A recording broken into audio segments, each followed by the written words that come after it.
We're going to go ahead and get started. Committee, first up on the agenda is request for bill introductions. I'm not aware of any. So we'll go to the second item is the hearing on House Bills, or I'm sorry, hearing on Senate Bill 507. Amelia, will you mind an overview? Thank you.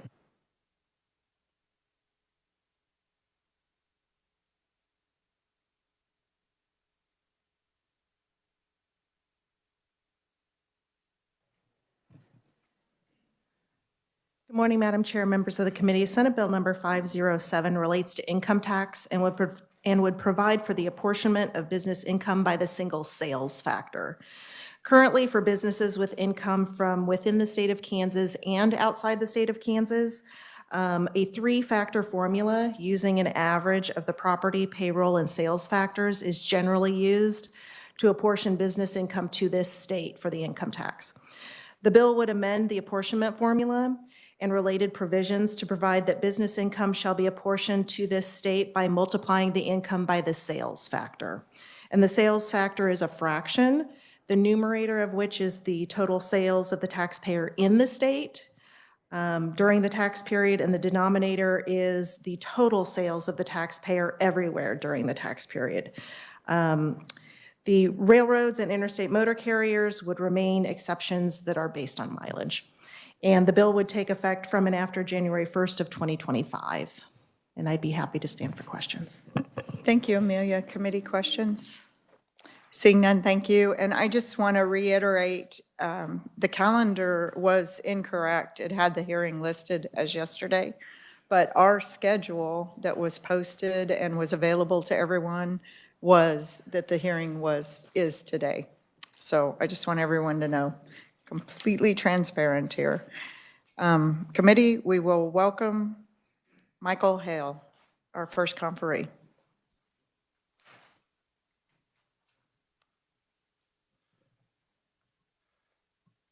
Thank you, Madam Chair, members of the committee. Michael Hale with the Department of Revenue, speaking in favor of Senate Bill 507. Appreciate the opportunity. As Amelia pointed out, the bill does three things. First and foremost, it apportions income to the state of Kansas using only the sales factor.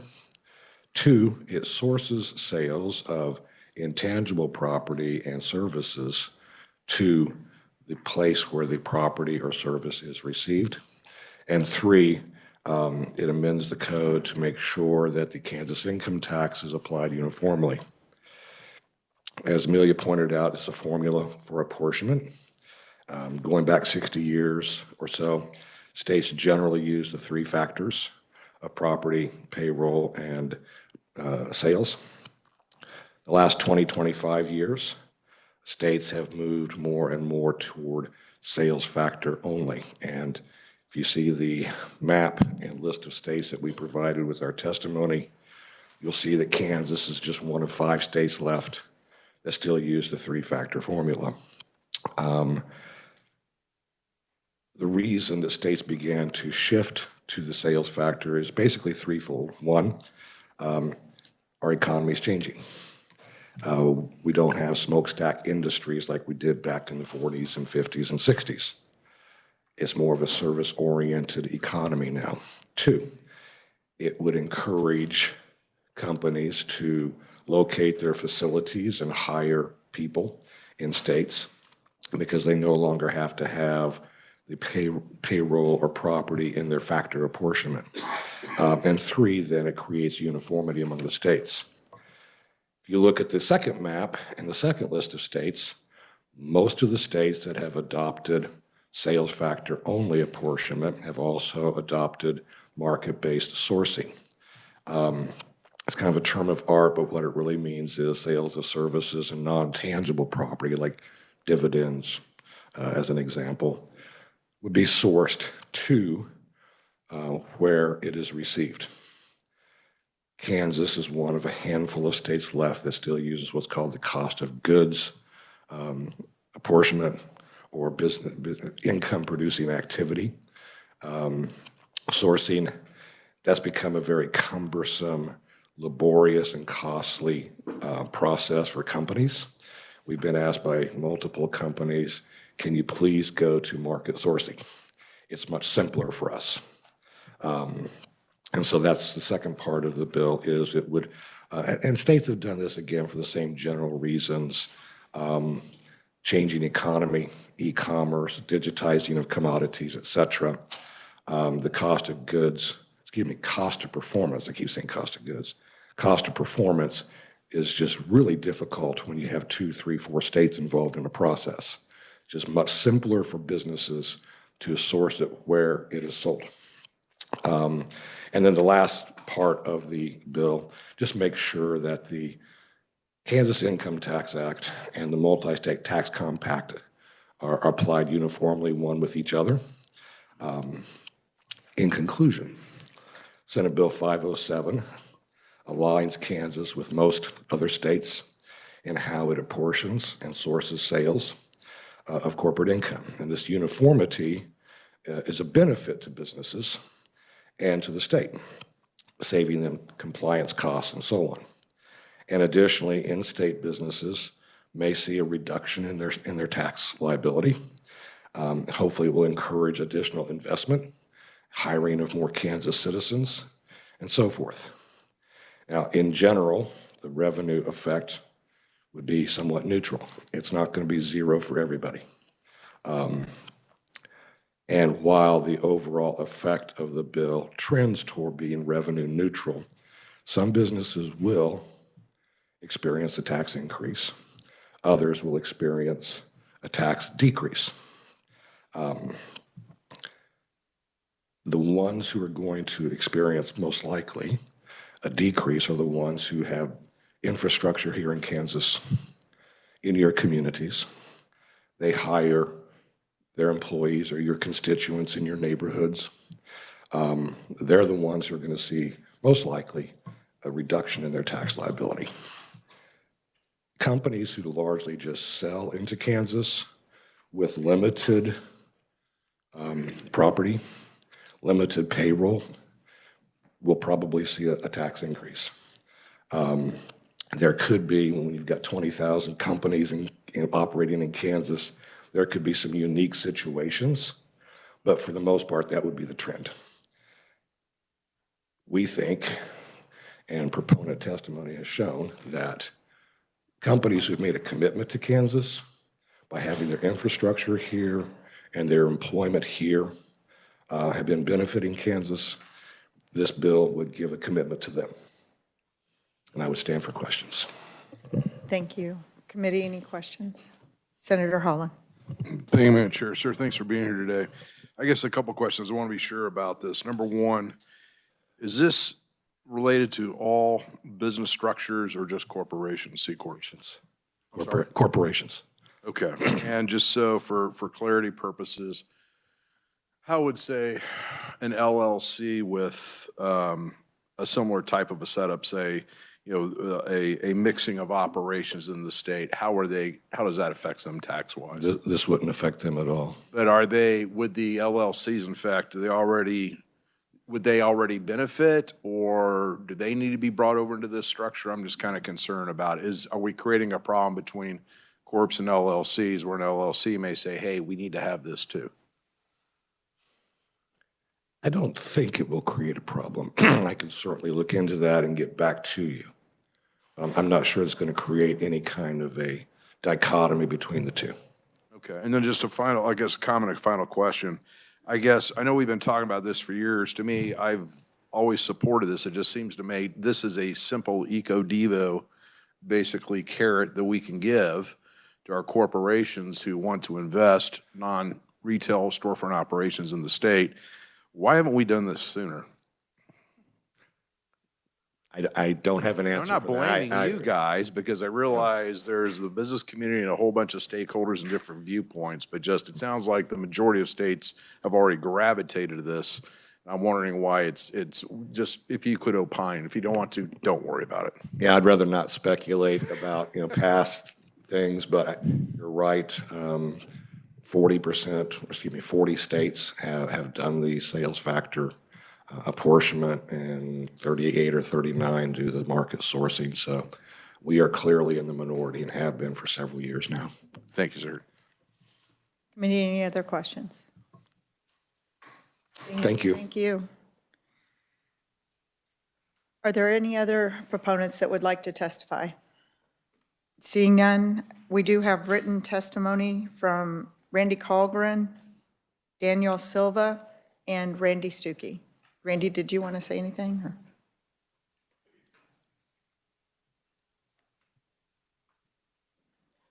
Good morning, Madam Chair. This is my first time for the committee this session, but yes, thank you very much. We written only on as a proponent to the bill, and it has been, as Senator Holland mentioned, something that's been bandied about for a handful of years now, and so I think this is the time to do it.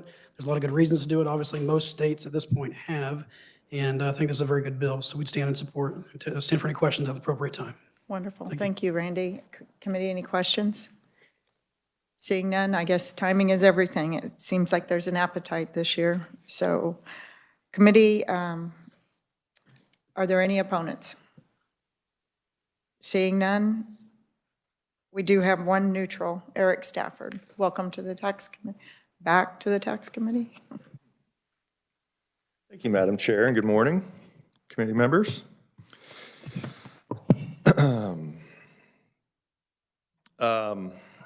Appreciate the opportunity to be here today as a neutral party.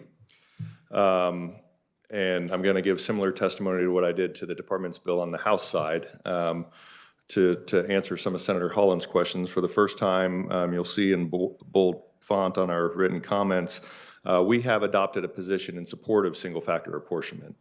So you're going to ask, well, why are you then neutral? This issue has been before the House Tax Committee for the last few years.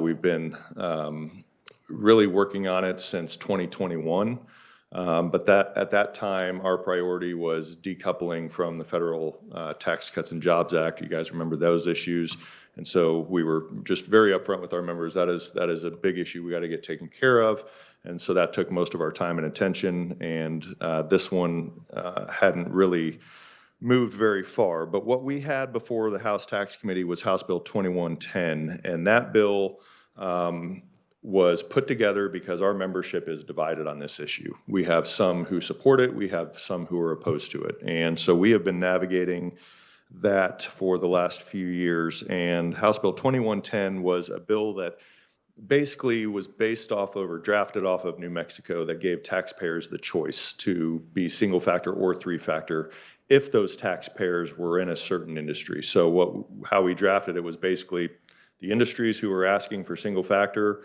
based on the NAICS codes were written into the bill. So manufacturing, all manufacturing, there were some energy sectors, trying to think all who was in there, but it was an election where the taxpayer got to choose the three factor and or single factor.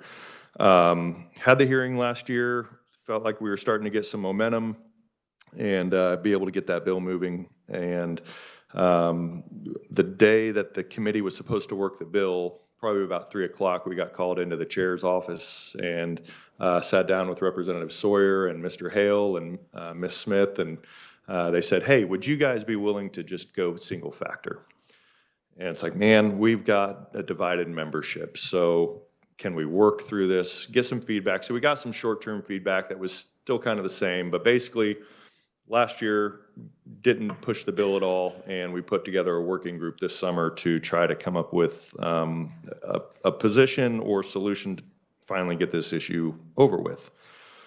So that work group met 2 or 3 times, then we met with our full tax work group in the fall and finalized what is House Bill 2798, that is single factor apportionment, but the members who were negatively impacted. Mr. Hale is correct in the sense that those who do have a physical presence, a large physical presence in the state, are largely the ones that benefit. But those who still might have some presence or are selling into the state that are negatively impacted, they asked for a couple provisions to be added to help ease the pain or transition to single factor. Our opposition within our membership still exists. I would say somewhat it has softened, We had one company that said, hey, this will hurt us, but the fact that so many other states do it, it makes our compliance easier, it makes our reporting easier. We understand the merits why states are doing it. So, even though we're negatively impacted, we understand why you're doing it, but we would support, the conversations that are taking place to add pieces to it. So what those pieces are and the differences between this bill just goes single factor 2025. It also has market-based sourcing. Our feedback, the department did ask us last year also on market-based sourcing. Everybody said, yes, that's good policy change. Makes no sense why we're still basically the only state not doing it that way. So we are supportive of that piece that is included in this bill. But our bill on the House side, which had a hearing last week along with the department's bill, it has a phase-in, a 2-year phase-in, and then the third year it goes single factor. So the phase-in is basically a 2-year election period. You can choose to stay 3-factor, or you can choose to go single factor right away. The second piece that it has in there is what's called a deferred tax credit, or deferred tax liability tax credit. And it's limited. When you look at the language, you'll say, well, why is this only for publicly traded companies? And it's basically an accounting mechanism that for a publicly traded company that's going to have a higher tax liability to make their financials not look like they're losing money as a company and impact their stock prices, it allows them to defer that higher tax liability over time. They can claim those credits, but it helps protect their financial statements for their company. So that was asked to be included. Our bill was introduced very late. That was the piece we had issues with the language, and there's still some language that we submitted an amendment with our testimony on the House side to modify the language still a little bit, and are getting that drafted in hopes that they work that bill next week. And then the third piece was, if we can have any reduction in the corporate income tax credit, that would be helpful too to offset. So the way it's drafted is, 2025, we're still under the election period, 2026 still election period, or 2024, 2025 election period, 2026 it goes into full effect. So the difference in the corporate income tax revenues from 2025 to 2026, so if corporate income tax receipts go up $80 million, you'll have $80 million worth of tax relief on the corporate income tax rate. So, and it's brought down to the nearest 1/10%. So it's to try to use the revenue generated from this. We do agree with Mr. Hale that there are winners and losers. And I would say from our membership's perspective, most of the companies that are objected are out-of-state companies.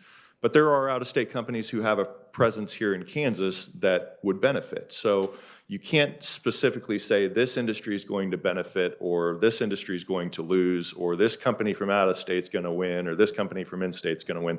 It's all different. And I've got a member in the room right now actually who is from an industry that their company will benefit, but 2 other companies in that industry won't. And so it's really you can't say it's an apples to apples comparison on a company by company basis. Everybody will be different. So if this committee does, and real quick, I want to go back to market-based sourcing. If you look on page 2 of our testimony, you'll see a quoted, italicized, I think 3 paragraphs. That is from our Tax Foundation Tax Modernization Report that was completed in December of 2019, before the pandemic. And that is the Tax Foundation's thoughts on market-based sourcing. So that is one of the recommendations that Kansas should adopt. So I would just close by saying, if the committee is going to move forward with this policy, we would ask, and our members would ask, that the language that is in our version be the one that moves forward. Again, that's why we're neutral. We are supportive of moving to single factor finally. It's been a long process. This has been an issue that's been debated within our organization for about 10 years. But we're finally to the point that we are in a position to support moving to single factor, knowing that we do have some members that are opposed to that and that are negatively impacted. Really the argument that sold us, and I think the group, to take this position, there was a gentleman who was in our single factor tax task group that is also on our tax working group that sets our legislative agenda.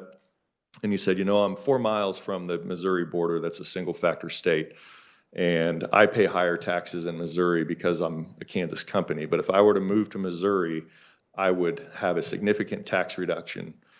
And I would also have lower taxes in Kansas because of the three-factor approach. It helps lessen my tax burden. So why would we encourage companies to leave Kansas to go to a single-factor state when we are capital intensive, only to allow them to also lessen their tax burden for the state of Kansas as well? So the purpose and goal, as Mr. Hale stated, it's really to focus on and kind of reward and drive economic development or capital investment within the state, which is why so many states have moved to that. But it's one that is not uniform in its application or impact on companies or corporations. I think to Senator Holland's questions, if you don't mind me answering those on the impact to LLCs, this is, I don't think there's a need to bring them in. I mean, you're looking at what is your income tax when you're operating in, say, 32 states, your collective income, how do you break that down to Kansas, to Iowa, to Colorado, to Illinois? So that is the purpose behind apportionment, is to have fair taxation, kind of like when you think of motor carriers and how they split their fuel tax. They try to apportion their fuel tax based on the miles driven in the states that they drive, so that they pay more to the states that they do more mileage in. It's kind of the same theory in how to help break up the whole pie of money for that company, the unitary reporting or the entity. How do you break that out for Kansas? So I don't think LLC or pass-through entities, I don't think you can put them in the same boat for this type of policy as corporations, from what I understand of the policy debate here. So I think this is probably more unique to corporations than it is the pass-through entities, even larger ones. But I hope that gives some insight there. So thank you for the opportunity to testify today. I'm happy to provide our bill language to the committee. But do appreciate the opportunity to be here and testify on this bill today. Happy to answer any questions. Are there any questions? Senator Holland, then Senator Corson. Yeah, thank you, Madam Chair, and Eric, thanks for testimony, and I appreciate, since you have a varied stakeholders on this, obviously the sensitivity of that, and I appreciate just your comments, because I know it's probably at certain times not easy for your organization to corral everybody together. And you're exactly right. Really, being a corporate, it's about basically getting it across the states. And an LLC, it's all membership driven, so really wouldn't have anything to do with it anyway. So my question in hindsight was probably not appropriate. I just want your opinion on this. Going to the single sales factor apportionment, do you think it will encourage organizations to look to Kansas to build out, say if they already have maybe like, say, a retail / storefront presence? Do you think this will be additional incentive to bring in additional operations, say manufacturing, distribution, whatever it may be, that this would in essence be an effective economic development tool? Definitely on the manufacturing side. We have the Manufacturing Council under the umbrella of the Chamber. We're the state affiliate for the National Association of Manufacturing. 32%, 33% of our membership is manufacturing, might be even 35%. So definitely for the capital intensive companies, yes, for sure. Definitely would, for those already here, would help expansion for future investment. Yes, I think so. Probably more so on the manufacturing side than retail, but again, each industry is so unique that there's varied interests among telecom. Some are good, some are not so good, but it really varies company by company on what the impact of this policy is. Senator Corson. Thank you, Madam Chair, and thanks for being here. That anecdote that's on the last paragraph of the first page of your written testimony, and that you shared with us about the gentleman regarding moving to Missouri. I mean, from my district, my area, I mean, that really speaks to me about potential benefits of something like this, not discounting the need for the amendments you mentioned, but just kind of from my neck of the woods, that competitiveness aspect of trying to keep and encourage and grow stuff in Kansas when my district starts just on the Kansas side of the state line, that really in particular spoke to me. I think that's powerful. Yeah, and so many states have moved, as Mr. Hale said, over the last 20 years, that Missouri, used to be an election state, and maybe 2018-ish, they went single factor. New Mexico, I think, remains an election state, but they might have also moved to single factor. But most recently, Maryland, Tennessee, those are some of the last couple states that have implemented single factor. Their approach to phase it in was different than ours. And I think that was something when we met with the department back in October over the feedback we got from our membership on a bill like this, that some of the states remained 3-factor, but then they phase in the weighting of the sales factor. And the feedback we got from our membership was we would just prefer to have an election for that 2-year period, 3-year period, and then go into single sales factor. Full disclosure, the fiscal note to our bill on the House side is not friendly. And I don't know if it's because of the phase-in, but it's pretty significant. So if that language is going to be adopted, I just don't want to stand up here and not have you be blinded by a fiscal note that you're not expecting. But we do feel like ultimately at the end of the day, pretty darn close to a wash because of there are winners and losers on both sides of that. Any other questions? Senator Baumgardner. Thank you, Madam Chair. Could you be a little bit more specific about how unfriendly? So how many zeros? Could be. Yeah. Don't surprise us. Yeah, I think the total fiscal note's 162 million. Our bill last year that was an election for the industries who wanted it was 20. So we're not really sure how we got to 162 instead of 20, but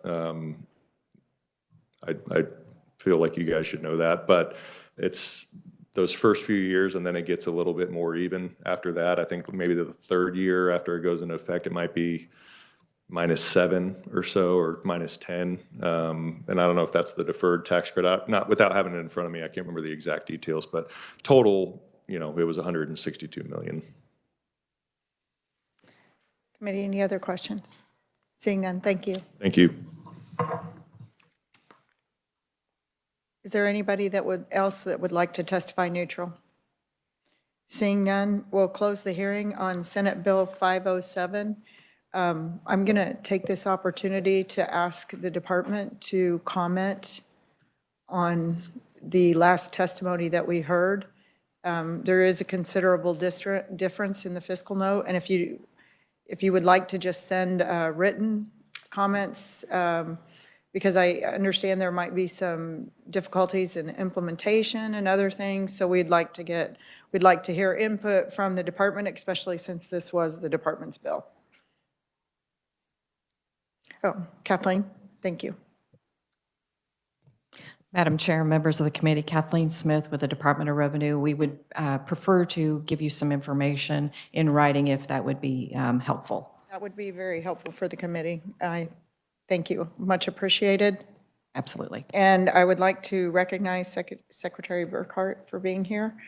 And I want to thank you for your team, you and Kathleen. And Kathleen's been running quite a few numbers lately. So thank you very much. Committee, I'm going to turn our attention to Senate Bill 126.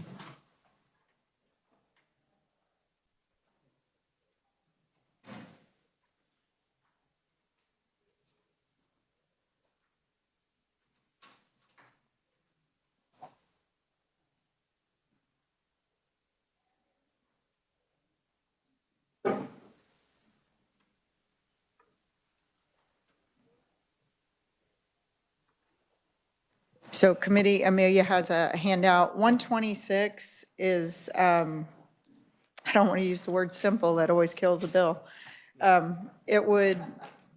allow for tax credits for individual, well, I'll let Amelia give the overview.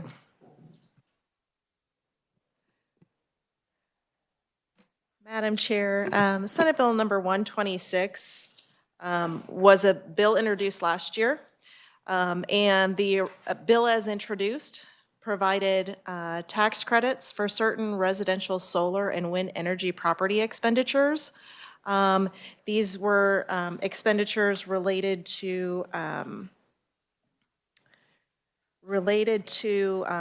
dwelling, so residential improvements.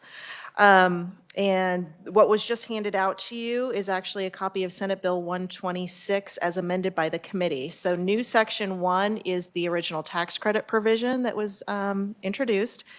And then the remaining sections have to do with amendments that were made in committee relating to income tax, and also relating to income tax, providing subtraction modifications for carry forwards of certain net operating losses, and the federal opportunity tax credit and employee retention, which we've already discussed in previous meetings. This particular bill was re-referred back to this committee earlier this session on January 9 of 2024. Are there any questions? Committee, I'm going to make a motion to strip it back to the original bill, new Section 1, so it would only be the tax credits for solar and wind. Everything else would be stripped out.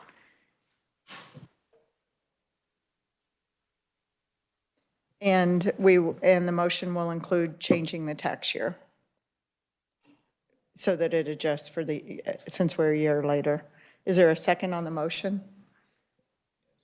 It's been moved by Senator Tyson, seconded by Senator Peck. Discussion on the motion. Senator Peck. Thank you, Madam Chairman.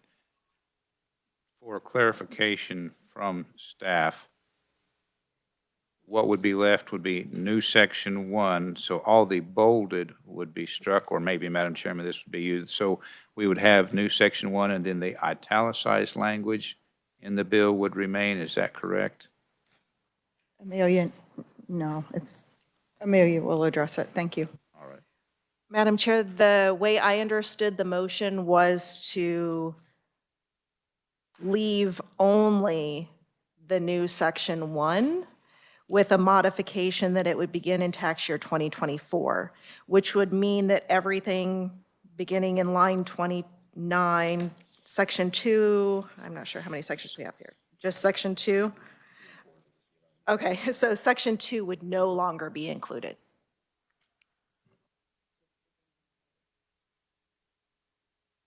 Okay, so there's only 2 sections to the bill.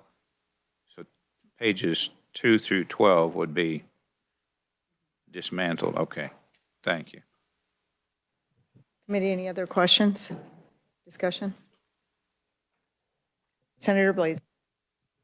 Thank you, Madam Chair. I just wanted to verify with research. I apologize if you already said it. Is the fiscal note 42.5 million for fiscal year 24 as in the original fiscal note? So it would certainly be delayed by a year as a part of the delay amendment. Whether or not the exact numbers will remain the same, we'll want to confirm with Department of Revenue, but I don't know of any reason. There's no substantive reason that it would change. It would only be if the outlying economy has evolved over the last year in this area. And that would be a substantial fiscal note. There'd be quite a few people putting solar and wind. I don't think that's going to happen. But you never know. Senator Clays. Thank you, Madam Chair. So this subsidizes those schemy people who go door to door in neighborhoods in my town who avoid typically our solicitation rules and laws and saddle homeowners with 50K plus in debt. That's what we're subsidizing here. Just want to make sure that's the plan of the committee. I'm absolutely voting no on this. That's not happening. Thank you, Madam Chair. No, that's fine, Senator. And coincidentally, I was in your district when one of those persons that you described knocked on the house that I was at. So I do know, well, that is not what this intent is for. This is obviously to match the credits that are offered at the federal level. So, committee, you've all, any further discussion on the motion? Seeing none, all those in favor, say aye. All those opposed, nay. Okay, motion carries. We're back on the bill. I've heard the comments. We're not going to move on the bill. So, unless the committee wants to. If it's, what are the committee's wishes? Do you? Okay, there's no movement on the bill then. I'm going to turn your attention to Senate, House Bill 2232.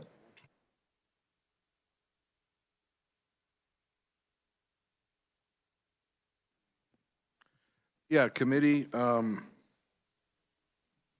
So, and for those of you who've been on the committee for a number of years, I think you'll remember there was a gentleman from southeast Kansas. I think he owns a hotel that I believe he provided some renovations to. And basically, my understanding of his tax situation is he got totally whipsawed between the pre-Brownback tax, income tax changes to the Brownback plan to post-Brownback.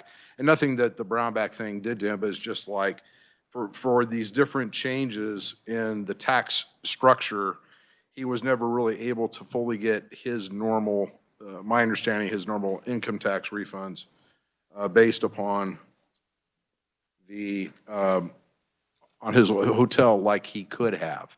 He just fell between the cracks. He appealed to the Department of Revenue a number of times. I wanted to see this guy get helped, but here's an opportunity to do this. I leave this to the will of the body. What I want to do is basically, my understanding from Madam Chair is that we have a vehicle 2232, a House bill which has already been enacted.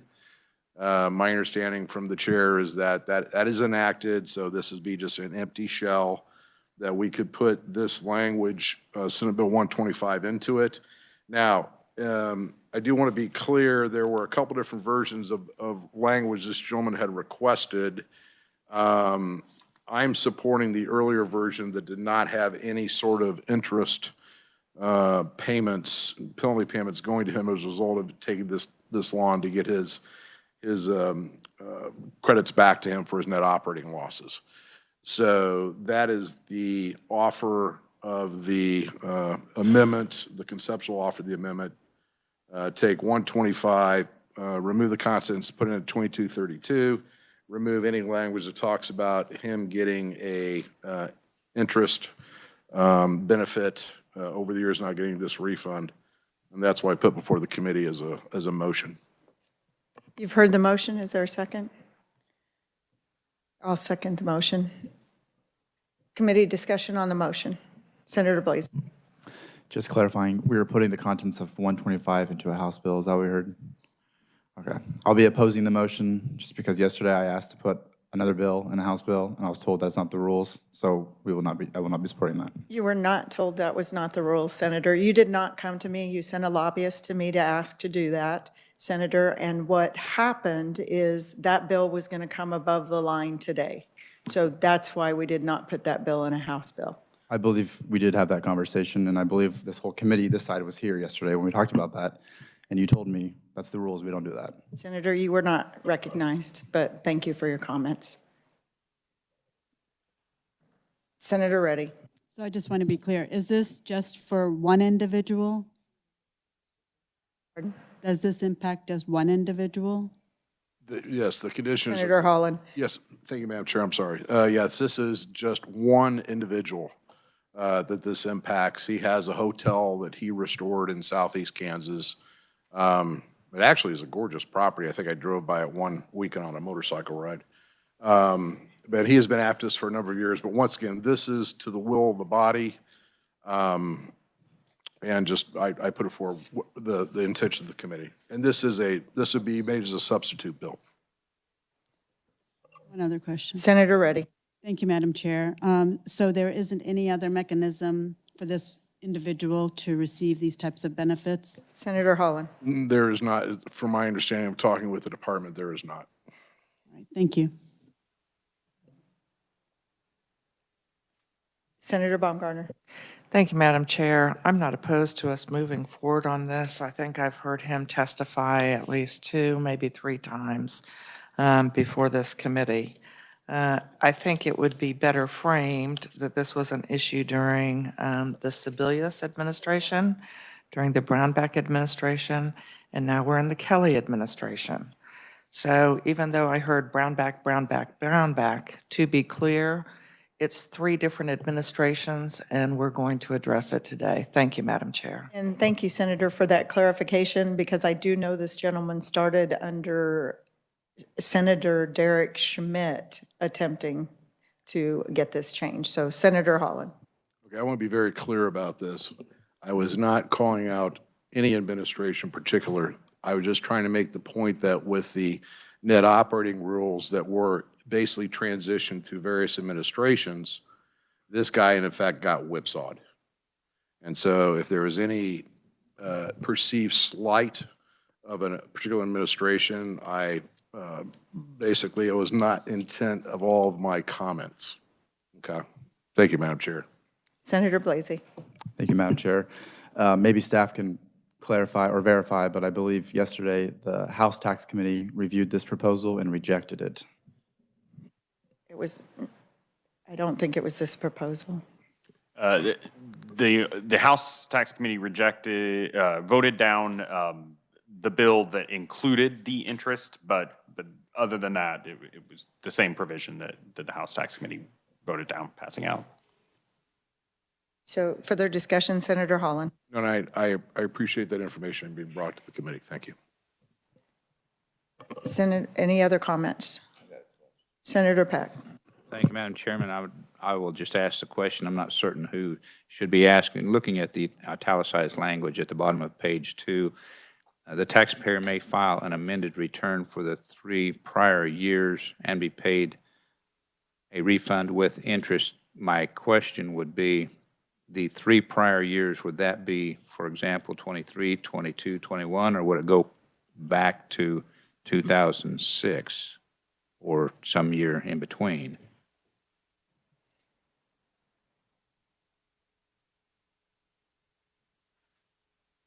Senator, we'll have to do some research on that and get back to you. Senator, go ahead. Thank you, Madam Chairman. The reason I ask that is the last few words, paid a refund with interest. If it's recent 3 years, the interest will be significantly less. Senator, he stripped the interest portion. There's no interest.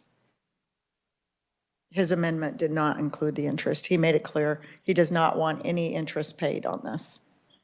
Just the original. Senator Peck. Thank you, Madam Chairman. So we're not necessarily taking the entire contents of 125. We're striking the interest part, but keeping the rest. Is that correct? Senator Holland. Yes, Madam Chair. Yes, that was I thought I stated it up front, is that there would be no interest paid to this individual. All right. I appreciate that, Madam Chairman, because now I've got clarification, so I will strike that language. Thank you. Thank you. Committee, any other questions, discussion? Seeing none, you've heard the motion. All those in favor say aye. Aye. All those opposed, nay. Would you like to be recorded? Motion carries. Committee, we are out of time. I thank you again for your work. I know we've got a lot of work to do on the floor today.